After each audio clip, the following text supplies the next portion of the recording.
Anyway, thank you for coming.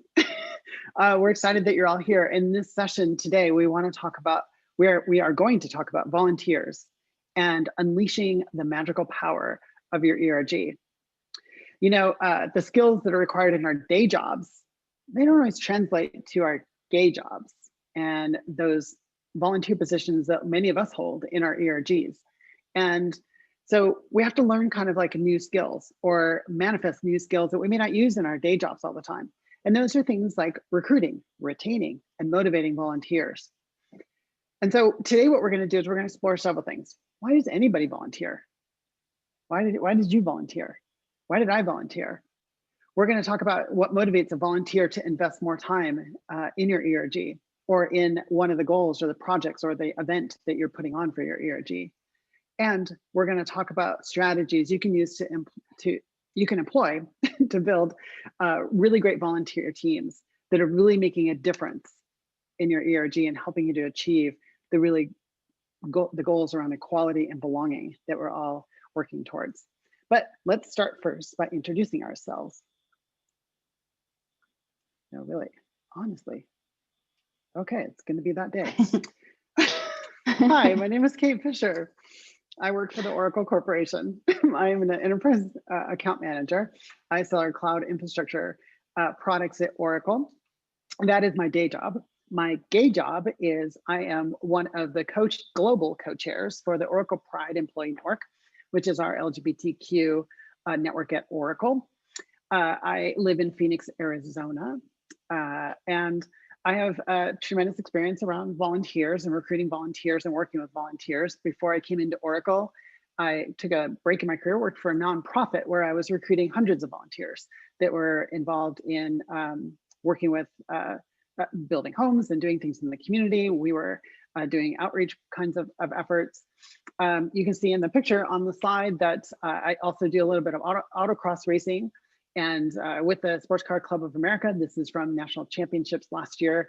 I won in my class and just cheersing a friend there that won in his class. And even when in auto racing, we need lots of volunteers to help with timing and scoring and managing our events. And I happen to be the treasurer for my club here in Arizona. So lots of experience in volunteering, which I'm hoping to bring some of that experience today to talk with you about.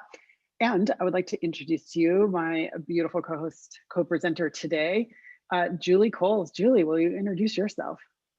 Thank you, Kate, and thanks everybody for making time to join us today. We're really excited to have you all with us. So my name's Julie Coles, and I'm a consultant with Willis Towers Watson and a personal coach. And I've been involved with the Diversity and Inclusion Initiative at our organisation since its inception back in 2013 in a number of volunteer roles, including as co-founder and co-chair of the LGBT plus network in Western Europe. And I'm also a founding member of READY, which is Spain's leading LGBT plus business network. And I live in Madrid and I have an 8-year-old son, and he's the cheeky monkey you can see there with me in the picture. So let's get started.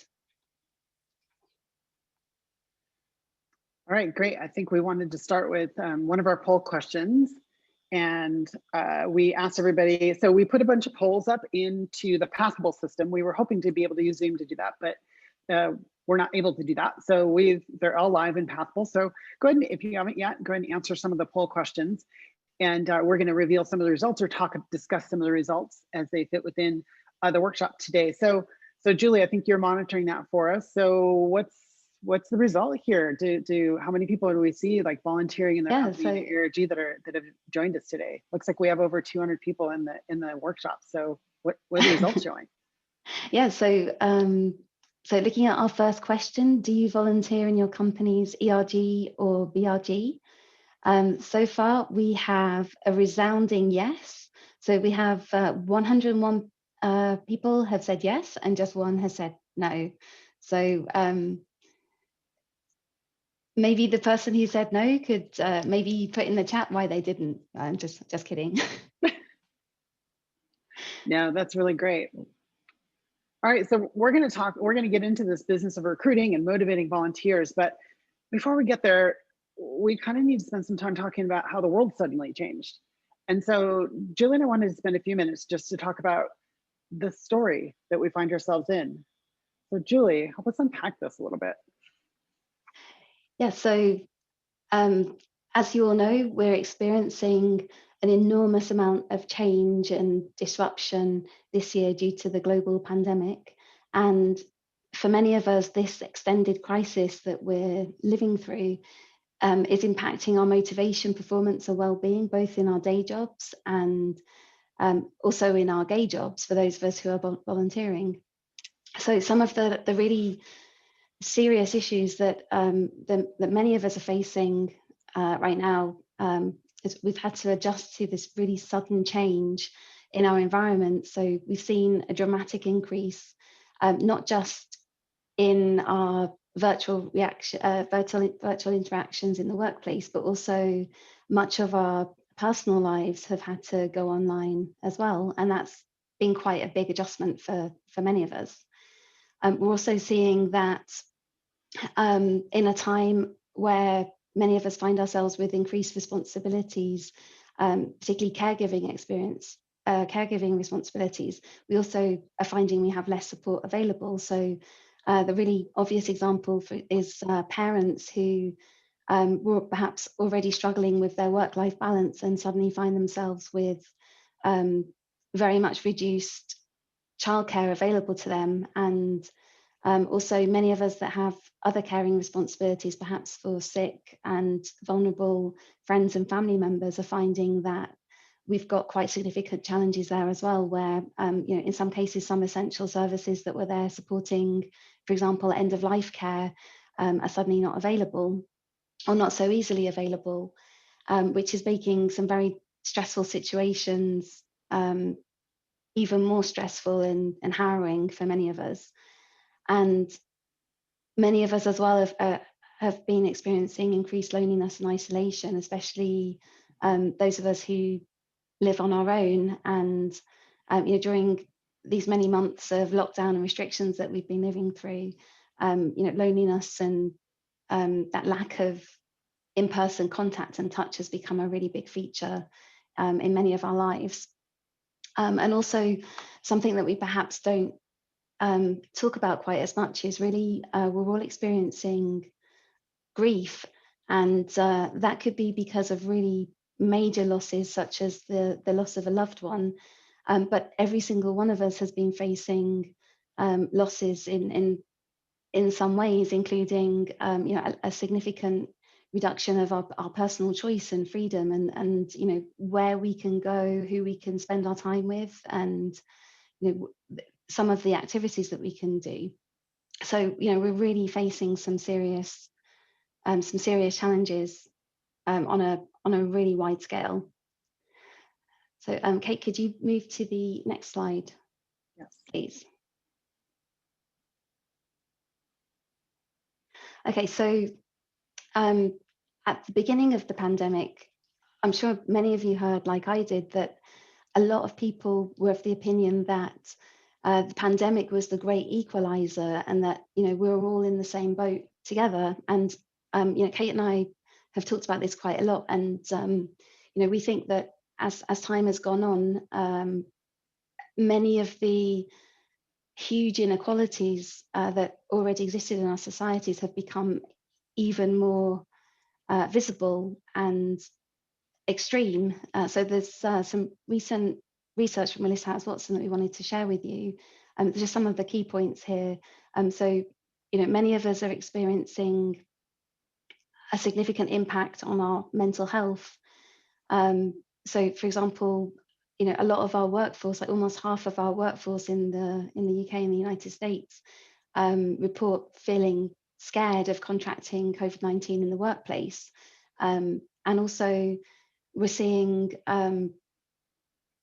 there's in many cases an unequal distribution of domestic work and childcare, where women have been reporting disproportionately how affected they are. So such as here, there's a really great figure here where 47% of mothers who are working from home say that they're more likely to be interrupted than fathers who are looking for their looking after their children, which is just 30%.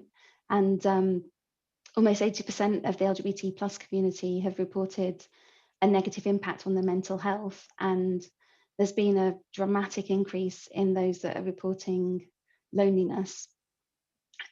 So really,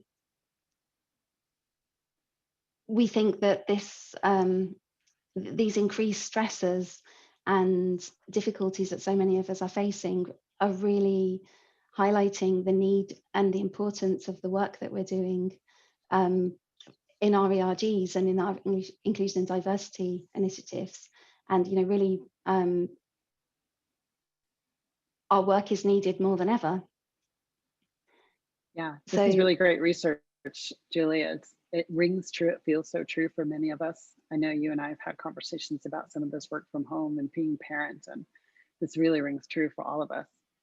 And it's really creating an opportunity for our ERGs, isn't it? Where a great opportunity for us to seize that moment. Because in big crisis, we can bring about big change. We have an opportunity to kind of forge this new commitment to equality and to fairness within the workplace, because the workplaces need us. They're looking to ERGs to help through not just the pandemic, but there's stuff going on in politics. There's stuff going on, people fighting for rights in new ways that we've seen in the past. And it is our ERGs that can help our people within our ERGs, but it's certainly employees that work in our companies, and especially senior leaders, understand how do we deal with this in really much more diverse and inclusive ways. So we have these kind of new ways of, so the pandemic has really revealed the real needs that are out there. We can't, as all of us are coming into work, as Julie was just describing, we can't just turn off what's going on in the outside world. We're bringing it into work. And so it's, this time where we can kind of add business value in new ways than we've ever seen before. I want to read this quote to you that Julie and I found in a online resource called HR Dive. And I thought it really highlighted how the business is looking to the ERGs to get involved in this. So let me read the quote if you'll indulge me. If you are a CEO running a for-profit or a nonprofit, you're under intense pressure to help employees and your company thrive amid a pandemic. And in this crisis situation, any CEO would take advantage of any asset available to them. However, based on recent studies, it appears only 1/4 of those leaders are understanding a very key asset, and that is our ERGs. So all of us as ERG leaders need to, one, recognize the unique time that we're in, that we have to partner with senior leaders. I know we are experiencing that at Oracle. We have a workshop tomorrow that we're going to talk about that, should you want to attend. But let's keep moving on here, because one of the things our ERGs are poised to do is what Julie and I call performing magic, right? This is this time when our ERGs can take what unites us. So what unites us isn't really our company or product. I mean, that's what brings us together as a community because we happen to work for the same company. But in our ERG, what we're promoting isn't the company or the product. It is that social shared value and purpose that we have. And so as we take that bigger vision and that vision for diversity and inclusion and instill that into our ERG, into our plans, and then into our volunteers, this is where the magic starts to happen. And so we're going to keep unpacking this a little bit more. So one of the things that we want to encourage you to have is this 2020 vision, right? And the 2020 vision is looking at things are different this year. I know in Oracle, as the global co-chair, we have been re-looking at a lot of our goals and our initiatives that we thought we had coming into 2020. And as it took us a while to figure out this pandemic was going to be around for a while, we're re-looking at a lot of those goals and we're thinking about events differently. We certainly pivoted in June for the 24-hour Pride, and we're going to talk some more about some other ways that we've done that here in a few minutes. But how is your ERG rethinking some of those short-term goals? So, Julie, I think we have another audience poll. Yep. So as we've been talking, we really are experiencing a lot of change, but really the reasons why many of us volunteer in the first place hasn't really changed. So we wanted to kind of go back a little bit to the beginning. And as we know, like many of you are volunteers. So we wanted you to think about why did you personally volunteer? Like what really motivated you to say yes? Yeah, I think we So wanted to go back to that time, right? Going all the way back, like October 2019, right? So go back and think about, we all volunteered to get part of our ERG, probably most of us before the pandemic. Some of us have gotten involved since the pandemic, but think about, why did you say yes, right? Because the reasons why we say yes and the reasons why people get involved, those things haven't changed. Mhm. Yeah, so just looking at the results coming in, and overwhelmingly, people say their main reason for getting involved was because they really care about the cause and wanted to make a difference. And so that's just really perfect because, as we've been speaking up until now, like we really do have an opportunity to make an even greater difference than ever before, and in really critical ways. So we're going to start talking now about how you We're going to can, talk about how to recruit volunteers, right? yeah. So You ready to go thinking there? about, yeah. So thinking about, what really helped you to step up, that can be really helpful in encouraging others to do the same. So Kate, I think you've got some good insights on how to go about recruiting some great volunteers. I do, and it's really great. And just a shout out to Christy. She said she started October 2019. She volunteered for ERG. How awesome is that? Well, I nailed it. So way to go, Christy. So here's about recruiting. You want to recruit with intention, right? And it's about being really clear about what you're recruiting people to do. So we just talked about the story that we find ourselves in. Things are changed. So before we run off and just grab volunteers, it may be time to retake a look at your goals and what do you want to accomplish. And maybe you still have the same long-term goals, but these short-term goals are going to be completely different, because I know, like in Oracle, and I know Julie's facing this in her company and Willis Towers, and many of us are now work from home. We're doing a lot of things virtually. All of our events are virtually. That's not true for all companies, and we totally recognize that and understand that. But the ability for us to gather and to do events certainly has changed, whether we're still meeting in an office, in a store, in a warehouse, or in a medical setting or whatever. So rethink, what are some of your goals and what can you accomplish, let's say in the next year. Well, we've been thinking through the end of 2022 is largely, or certainly through our fiscal year. Oracle's fiscal years are June to June, but certainly we've already been thinking that 2022 is largely not going to have a lot of in-person events for us. So that then changes, like, what do you need volunteers to do? So now once you kind of understand what you want to go do, then start to think about the roles, the responsibilities, and the time commitment that you need from these different positions. Leadership positions might take more time than maybe some other positions that maybe are just task oriented. Maybe they're about communications, maybe they're about writing up a document or something like that. But you want to be really clear. You want to have that really defined out, so you know what you're asking people to do and what you're bringing them in. But there's more than just being prepared for what you want to do and just throwing it out there. You also want to be intentional about how you build your teams. And if there's anything that we've been learning this summer, it's about being much more intentional about our diversity and our inclusion. So Julie, tell us about some things that we found related to being intentional about recruiting people.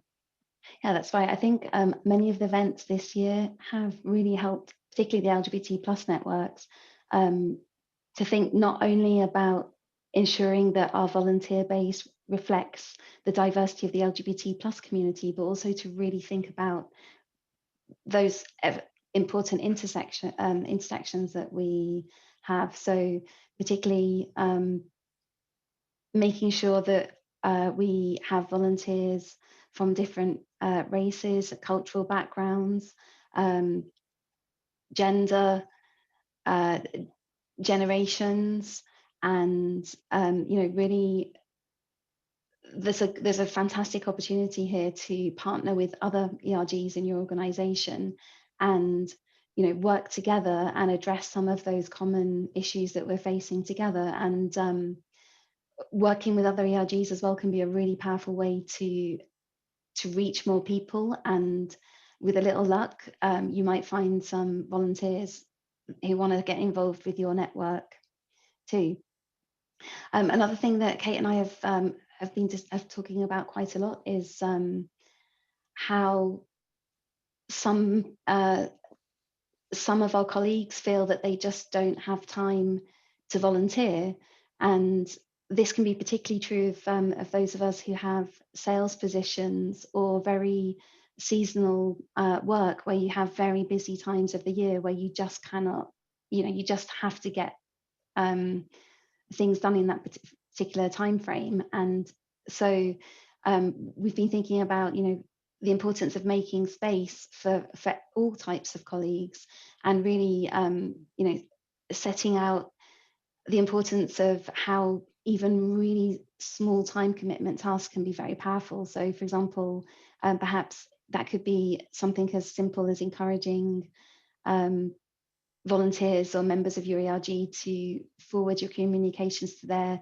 departments, or to ask their leadership if they would include some of your activities in their communications, or perhaps give the network a small time slot. So it's things that don't take a lot of time can really help the network reach so much further and have a greater impact.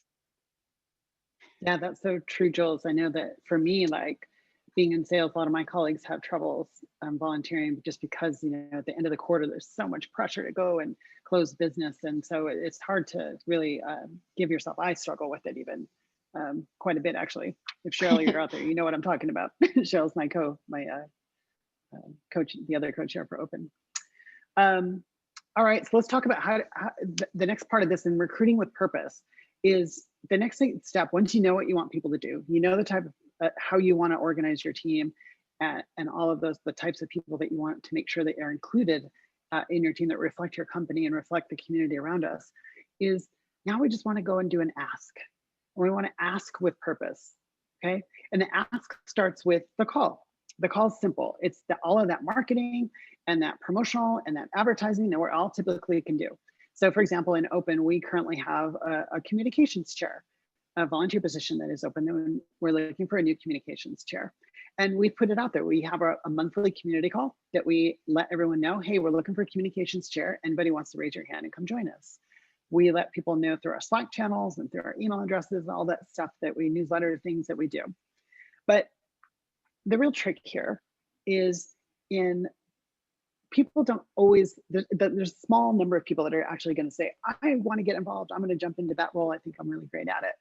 The reality is, and if you think about the times that you volunteered, especially in the most meaningful roles that you've done, they've been times that you were invited. They were times that you were asked. That was very, and it was very geared towards you.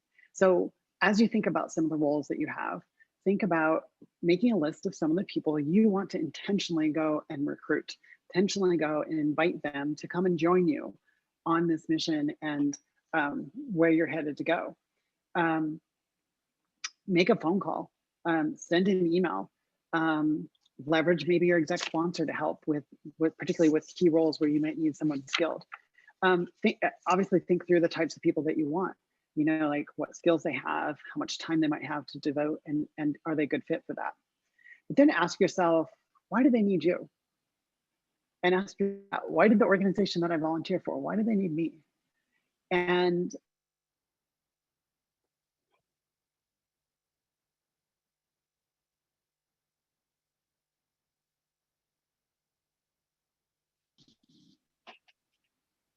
I think we just crashed. Are we back? Yes, I can see you. Okay. I can hear you. All right, let me get my PowerPoint going again. I'm sorry about that, folks. I don't know what just happened there.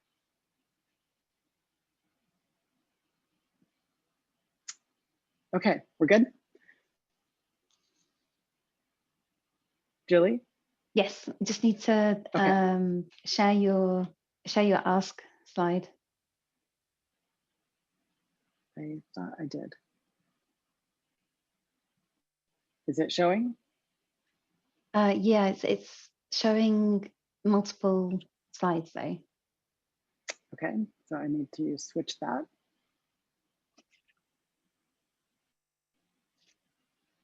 Apologies, folks. My computer just crashed or something. It did not like Zoom. So let's try this again. Okay, and where is the other window? Weird.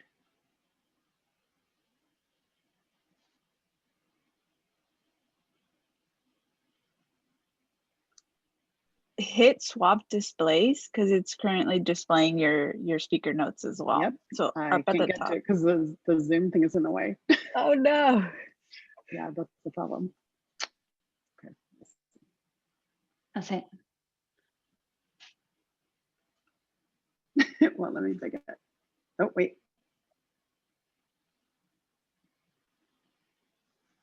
There you go.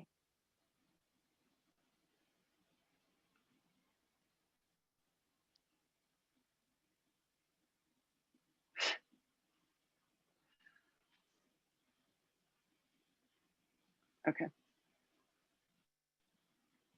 I'm so sorry, folks. I don't know what happened there. I'm going to swap displays and then do the share. Okay.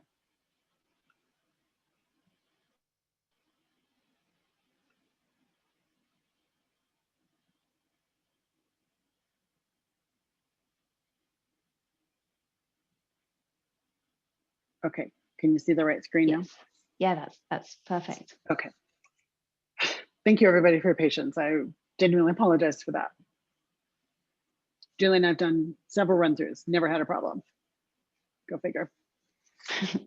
So as we go to do this ask, the thing I want to remind us is what we're asking people to do. We're not asking people to necessarily do a task or to put on an event. Certainly that's part of the goals, and certainly that is part of the activities that they're going to be involved in. But ultimately what we're asking them to do is something bigger than that. The purpose of your ERG isn't just to do a pride parade. The purpose of our ERG is truly to make a safe workplace, to truly advocate and promote for diversity and inclusion. And I thought there was no better quote than this quote that's on the screen to describe that. Because if you want to build a ship, don't drum up people to collect wood. Don't assign them tasks and work, but rather teach them to long for the endless immensity of the sea. So when we go and we ask people to join us, you say, Julie, we need a communications coordinator. You're really great at marketing and communications. Would you like to come and make a difference? Because we could leverage your skills, not leverage. We would like you to come and join us to make a difference in diversity and inclusion and help us to communicate the amazing things that our ERG is doing to the rest of our company. And for some people, the dream and making a difference can be all they need, but there's other people that really want to know what's in it for me. So we're going to go to our next poll and have a look at some of the benefits that we as volunteers have received from our volunteer work. So I'm just having a quick look at the results here. What are some positive things that you've experienced while volunteering? So we've got our top answer. So here, there's a lot of people that believe in that dream. It's made a difference. But there's also quite a lot of agreement that people found a sense of accomplishments and made them feel good, and they gained an expanded personal or professional network. So Kate, let's talk about how we can make our volunteer experience meaningful and ensure that our volunteers get those positive benefits that so many of us on this call today have enjoyed. Awesome. There are some really great ways to make this experience really meaningful. And it starts by just remembering, what we were just talking about is volunteers. They don't want to come and just do work. They want to do something that's meaningful. They want to do something that's fun. They want to do something that maybe does fit some of their personal goals of learning a new skill, learning a new trait. So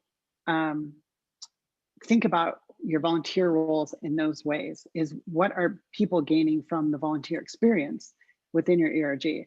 And so ask people, so it's a different skill set than what we do in work, right? Because if you're managing people, you're asking people to get a particular job done and you're paying them well to do that. But in volunteers, they're coming with different motivation. It's not about the paycheck, it's about something different. So we have to kind of account for both of those and help people to achieve the goals that we have in our ERG, but also help them to achieve their own personal goals. And so it takes a little bit more work and it takes a little bit more effort. But in the end, the magic here is helping people to understand that we're empowering you to make a difference. We're empowering people to make a difference by including them in some of the decision-making process, right? So if you're putting on an event, we recently did a 24-hour Pride event, and we had a few leaders that kind of came up with this idea, but we began to include more and more of the volunteers that came in and give them a voice for how we were going to do this. And they added so much tremendous value, and they came in with so many ideas that really helped us to have a really successful event that we'll talk about here in a minute. You want to give people this idea of like a win-win, right? Is that they're getting something that they're experiencing an opportunity to make a difference, that the work, the effort and the time that they're putting into there is valuable. And we're helping to achieve the diversity and inclusion goals that we have for our company, but more importantly, for our culture and our society. Also give people autonomy. In our 24-hour event, we had some leaders that came up with the idea. They weren't necessarily on our board. They weren't necessarily on, they were involved in kind of chapter leadership areas. And we said, run with it. This sounds awesome. And so we gave them the autonomy to kind of develop something that I think our board would have never, would have looked at that and said it was way too much work. And so give people the autonomy to do something awesome and amazing and step back and kind of see what happens sometimes. It can be really amazing. And then ask for feedback, right? So as people are volunteering, whether they're doing like a communications role or they're leading an event, or they just came to that particular event and they did a few tasks. Ask people, how is the experience like for them? Ask them ways you can do a survey, or you can do it in very personal ways of asking people how they can provide feedback to make the event better next time. See, I know that when I go and I attend volunteer-led events, I'm not so worried if the event isn't exactly perfect. But what I would like to say is, wow, if we're going to do this again, then what about these ideas? So get people to have that feedback and to be able to speak into it, that especially events that maybe are new events or activities that are new and that kind of a thing. And then one of the most important things that we can do is to give people a story, right? Give people a story to tell. Help them with this story. Give them a story that they can go back to their bosses, to their coworkers, and they can talk about how they're involved in their ERG. And wow, our ERG did this educational program that was super amazing. Our ERG did this 24-hour Pride event that was super amazing. Give them a story they can take to their families, to their friends, because the thing that the endless immensity of the sea for diversity and inclusion isn't just in the workplace. It's that we influence that in the workplace, and then our everyone that we work with are taking that home to the kitchen tables and talking to their spouses and their children and their parents and their aunts and uncles and their friends and their right, and it goes on and on. And this is how we're influencing a greater piece than just our workplace. Communicate to them like the metrics from your event, right? Make sure you publish like the key metrics, maybe the number of people that attended, or the number of people that maybe signed on to support diversity and inclusion in the education that you put together. Give them metrics that helps someone to go back and to talk to their manager and say, yeah, thanks for giving me that half day off to go work on this thing. Look at what the difference that we made in doing that. We had X number of people attend, or I made this kind of a greater impact to do that. The other thing with the story is it helps people to remind them of the feeling that you get from volunteering. I mean, many of us have volunteered for events and for things that we do, activities that we might do within the organizations that we volunteer for. And we get this kind of like, almost like a high, this like feeling of really feeling good about what we did, that we truly made a difference, that we truly contributed to something bigger than ourselves. The story that we help people to develop that is a very personal story to them helps them to remind them of that feeling. And it reinforces it over and over again to help people to continue to want to volunteer. So Julie and I have some stories that we wanted to share and kind of model this for you. And we thought we would do it in a really fun way because Julie and I are going to tell each other stories and of events that we both did in June over Pride. These were virtual events that we both did. And we thought we'd tell you what we heard from the other person and the way that we told that story to kind of an excitement that, say, Julie gave to me.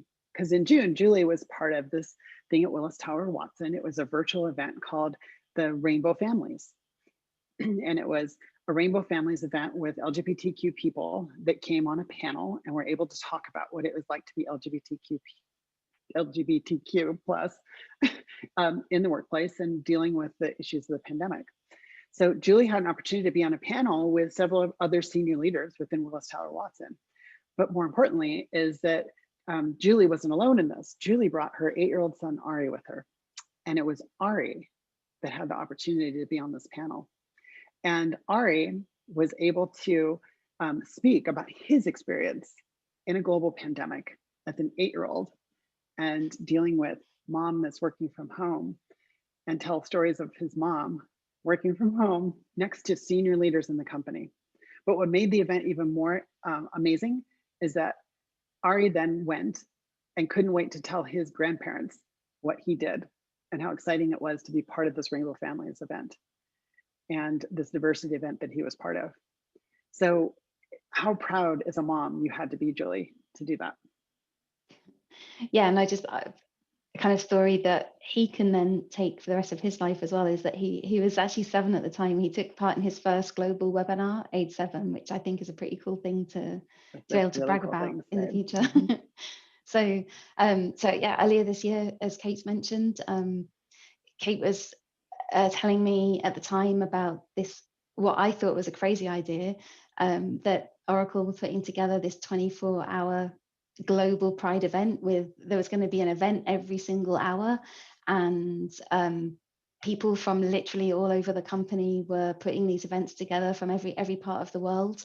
And one of the really awesome things is going back to what Kate was saying about giving people autonomy. So the different regions were able to come up with what they really wanted to do, and so every country that wanted to take part could come up with something that really worked for them. And there were some really diverse events. So there was like a bingo event in Amsterdam. There was a DJ session in, I think, Japan, or some quiz, a crazy quiz, and all kinds of wonderful things. And there were some really serious webinars, but there was really something for everybody.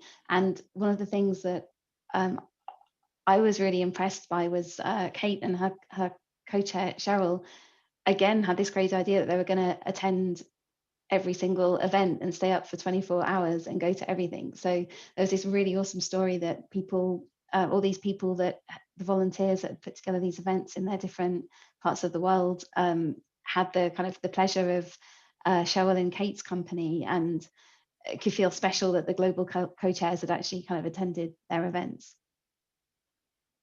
Yeah, so it was really cool. And shout out to Andrew Meany. I think I saw him in the chat. So it was Andrew's idea. Andrew's out of Ireland, and Kevin Brunk, I see you in there. So thanks, you guys. You guys were awesome. Yeah. Fantastic. Yeah, crazy, but awesome. Yeah. So, okay, so now we've looked at how to recruit and motivate volunteers. It's now time to look at how to maintain them. So we know that volunteering can be a very rewarding experience, but I'm sure that a lot of you will recognize that it can be an enormous amount of hard work, and sometimes this work can be very difficult. I think this year particularly, some of the issues that that ERGs have been dealing with have been really emotionally difficult. So particularly with the Black Lives Matter, you know, some of the issues that our colleagues have been facing there, and also, you know, on some of the, I know that a lot of ERGs have been doing, like they were doing lockdown calls and providing support to each other during really, really difficult times. So apart from the fact that it can be very taxing emotionally, sometimes the change that we want to see can be a lot harder to affect and also move at a lot slower pace than we might have perhaps expected when we first got involved. And there's a really big pitfall here that, you know, leaders and volunteers really need to be aware of, and that's burnout. So the psychologist Herbert Freudenberger first defined burnout in the 70s as a state of mental and physical exhaustion caused by one's professional life. And even though he was using it to describe work burnout, volunteer burnout looks exactly the same. So we just wanted to have a look at another poll and ask some of you if you've ever felt burned out or ready to give up, and how you felt. So hopefully quite a few of you will have answered that poll. So I'm just going to have a quick look. So here there's the most answered option was that that those of you on the call felt overwhelmed by the effort or time that your volunteering required. Also, a lot of frustration there with there's so many obstacles and progress being too slow, and also a really big thing of people feeling underappreciated or undervalued for all that hard work that you are contributing. So just wanted to talk a little bit more, so you can see that kind of, you know, a lot of us on this call have experienced burnout ourselves, and I know that for me has been quite an issue, particularly in the last couple of years. And Kate and I found a really recent study by the Office Group, a survey, and it said that a third of respondents felt that there'd been times when they just couldn't go on, either due to stress or exhaustion at some point during their careers. And the average age of burnout in our professional lives is just 32. And also this, the risk of work burnout has been really heightened during the pandemic, with many people reporting that they're working much longer hours from home, and a lot of people are feeling a pressure to be always on. So there's a real risk that with this, the increased stresses in our daily lives, and many people finding that they're working longer hours, there's a real risk here that we might actually see more volunteers burning out or giving up as they're facing increased pressures. So what can we do to avoid burnout? So there's a really great quote here from this a great article called How Volunteer Burnout Works. So I'm just going to read the quote. And it says that the best volunteers are usually the ones most prone to burnout. And that's because they're so dedicated, they often fail to take mental health breaks or ask for help. And because they're so dedicated, organizations often pile more and more responsibility on them. So there's some warning signs that individuals can look out for themselves. So some of those really big warning signs are feeling tired or fatigued, feeling stressed or really worried about your volunteer work, or feeling disengaged, uninspired, or unfulfilled. And there's some really key warning signs as well that ERG leaders can watch out for in their volunteers. And those are finding that people are making excuses for not meeting their responsibilities. And sometimes that can often be people using health, kind of saying they have health issues to kind of get out of things that they perhaps committed to. You might start noticing performance slipping, and your volunteers start to miss deadlines or even stop attending.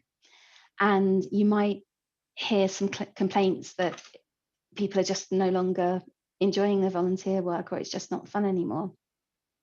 So as leaders, there's lots we can do to prevent burnout. So first and foremost, really think about making sure that volunteer work is distributed evenly, and it's not always the same people doing everything.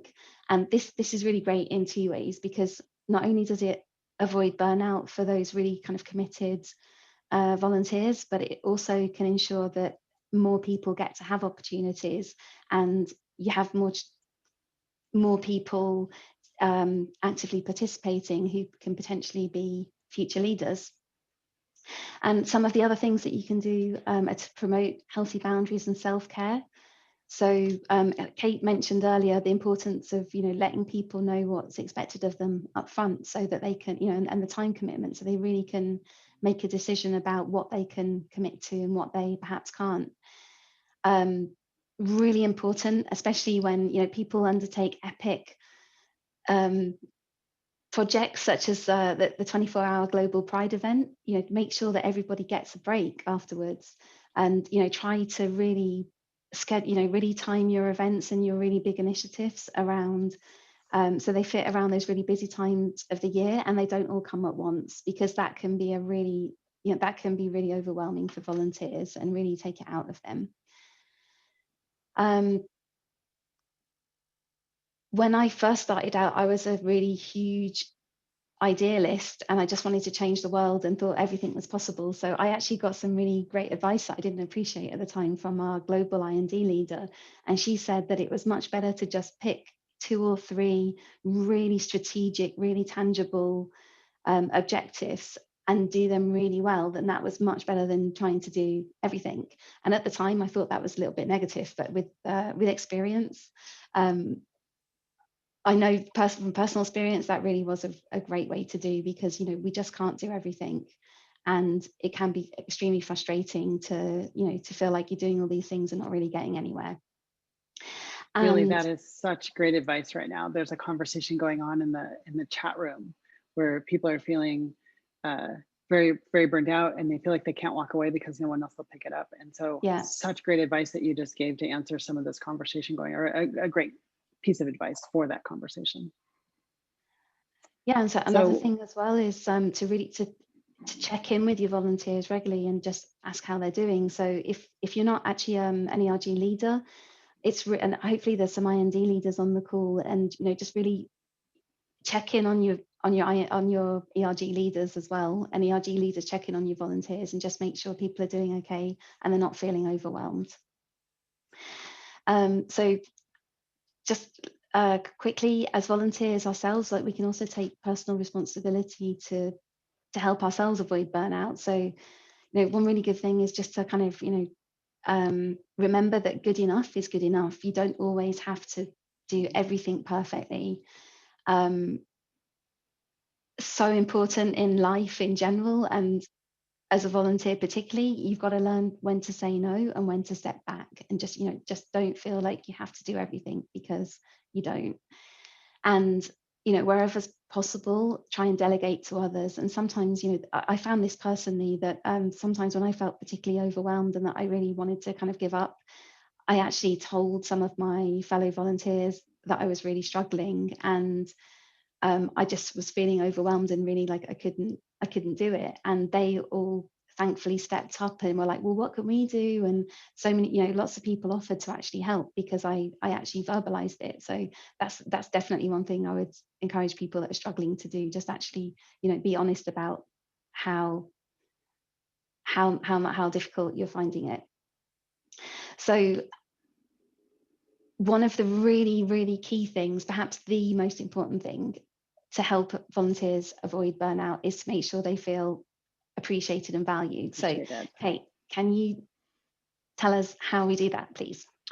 Absolutely. So let me do that. We'll close out and we'll get to your questions. I know there's several people have their hands up in questions. And so the number one thing that we can do to help people to volunteer again, to deal with that burnout, is really just to help them feel appreciated for what they're doing. remind them that what they're doing is making a difference.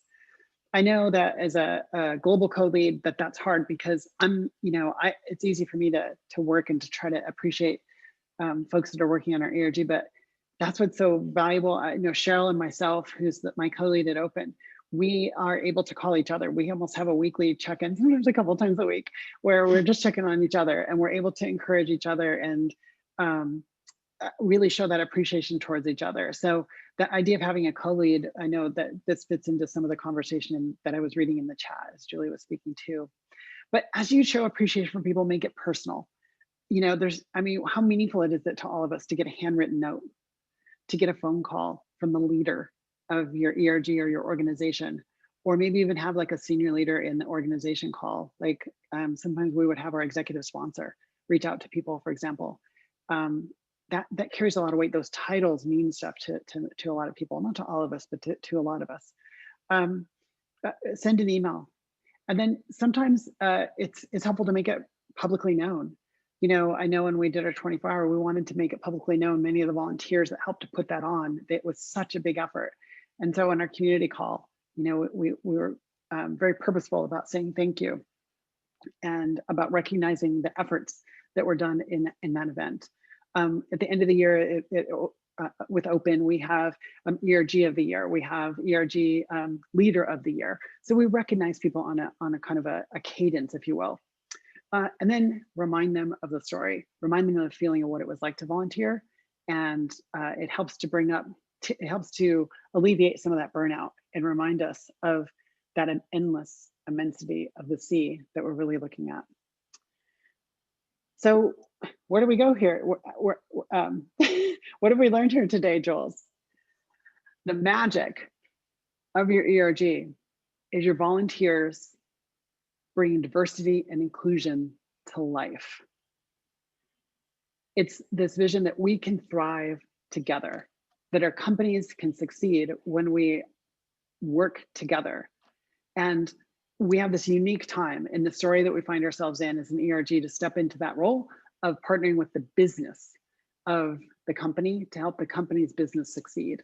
And we're not just some activity group or advocacy group over here. We actually can contribute to the bottom line business because we can help people to focus on work, help people to deal with some of the distractions.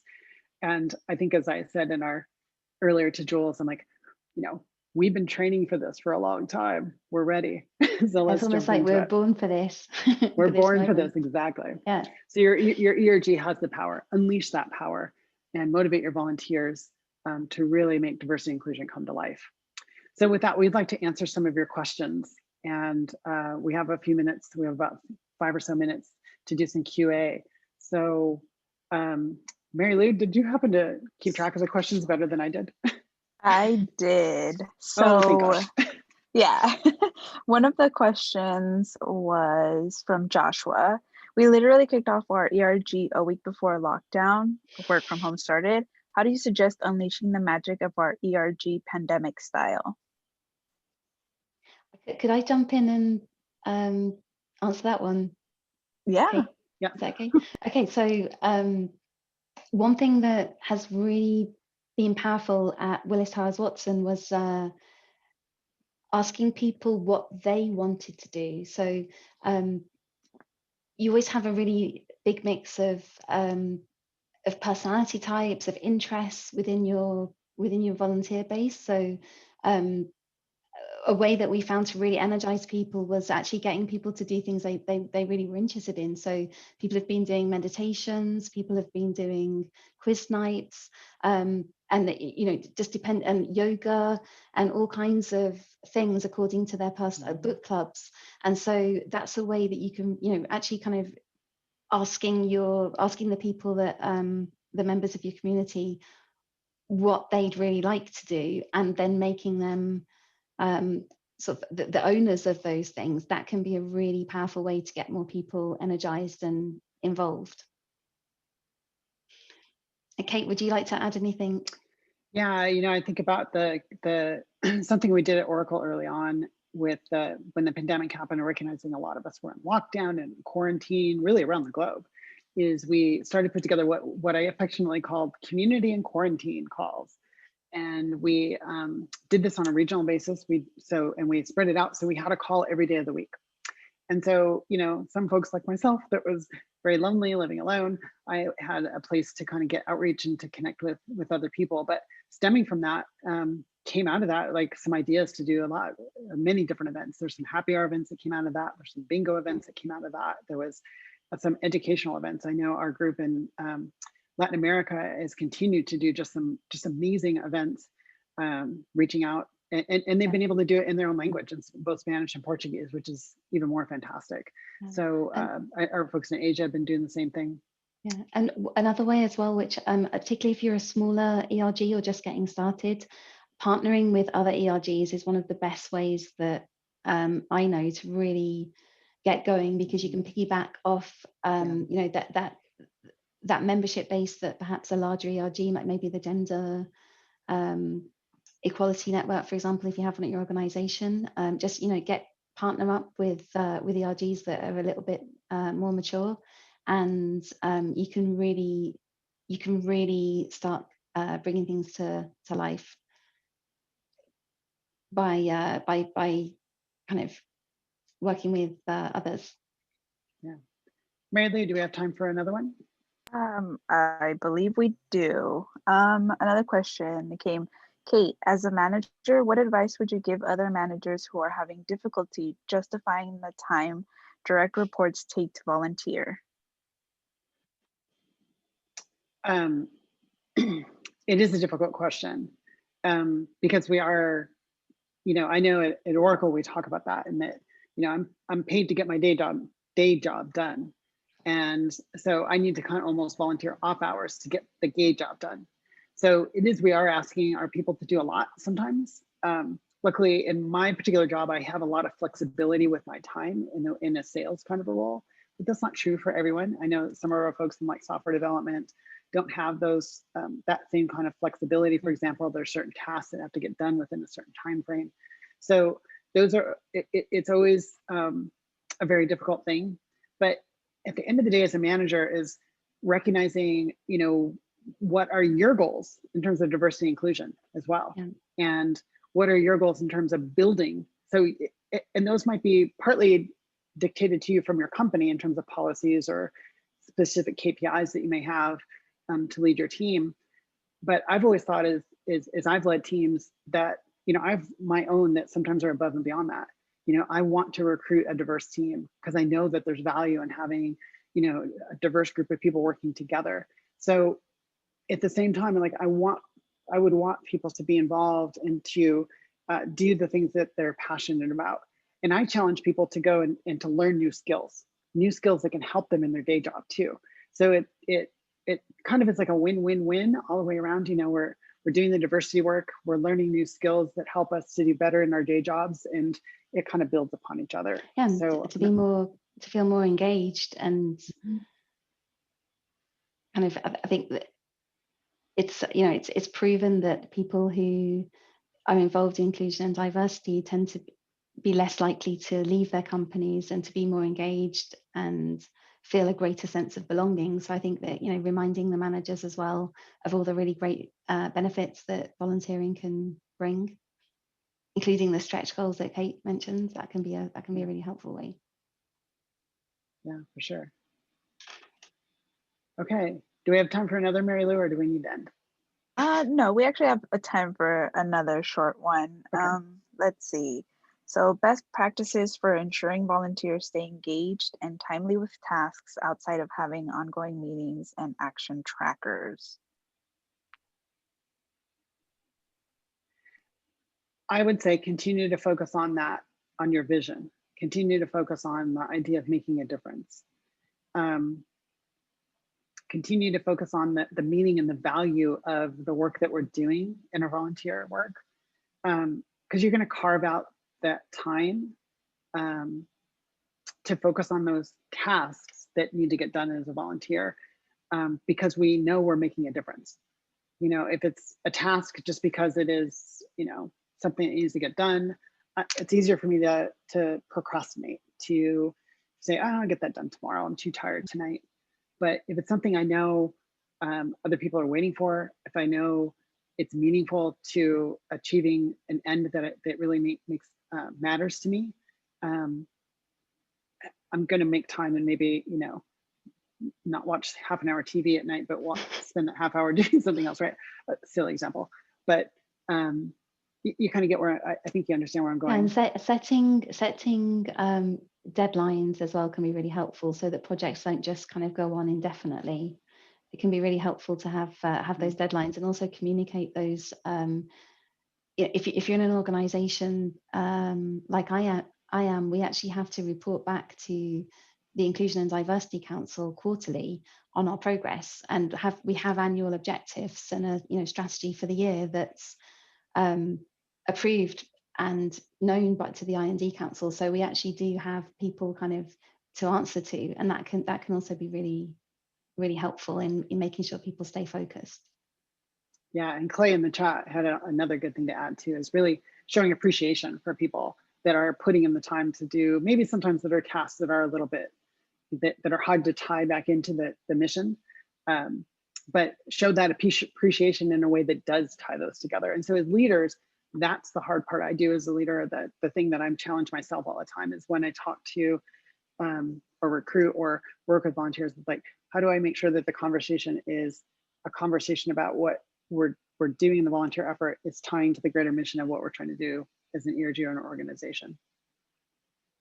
And so that appreciation is a big deal. So thanks, Clay. That's a good point. That is going to bring us to a wrap. Yeah. All right. Okay, Well, so I was to say thank you to everybody for all the great work that you're doing, and keep up your volunteering and the good work. And thanks for joining us today. Yes, thank you all for tonight for Julie, for sure. Tonight for me. Thank you, Julie, for staying up. I think it's 11:30 at night for you. So thank you so much for staying awake and for working on this workshop. Thank you all for joining. We're so glad that you are here, and enjoy the summit. Bye. Thank you, everyone.